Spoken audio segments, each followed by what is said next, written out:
Pasado alas 12 ng taghali nang pinalaya na ng Armed Forces of the Philippines si Marine Colonel Ariel Carabin mula sa kanyang detention cell sa ISAP compound sa Campo Aguinaldo. Si Carabin ay nakulong ng 4 na taon at 6 na buwan mula noong Pebrero 2006 matapos na masangkot sa Marine standoff laban sa dating administrasyong Arroyo. Siya ay sasailalim sa kustodya ni Brigadier General Ordonez, ang Chief of the Office Defense Reforms ng AFP. Paglabas ni Carabin, siya ay sinalubong ng mga mamamahayag na maaga pa'y nakaantabay na sa gate ng ISAP compound. Nagpasalamat at nagpahayag ng kagalakan si Colonel Ariel Carabin sa mga mamamahayag. Ano pong naramdaman niyo na moment na paglabas niyo sa gate?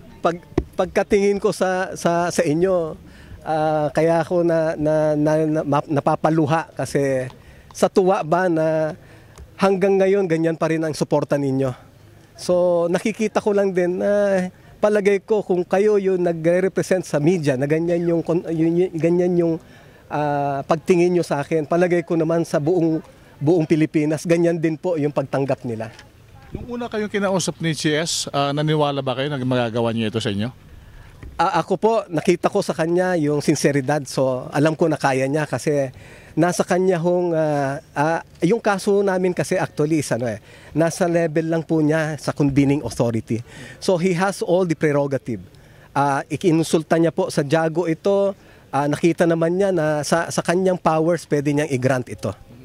So ano masasabi mo ngayon sa Aquino government? Malaki po ang inaasahan namin sa bagong administrasyon.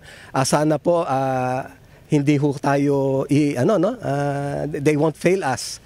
Kasi lahat po kami umasa, lahat po kami lumaban sa pinaglalaban din nila na good governance. Hindi ba kayo nasurpresa sa pangyayari? Saan po ang pangyayari?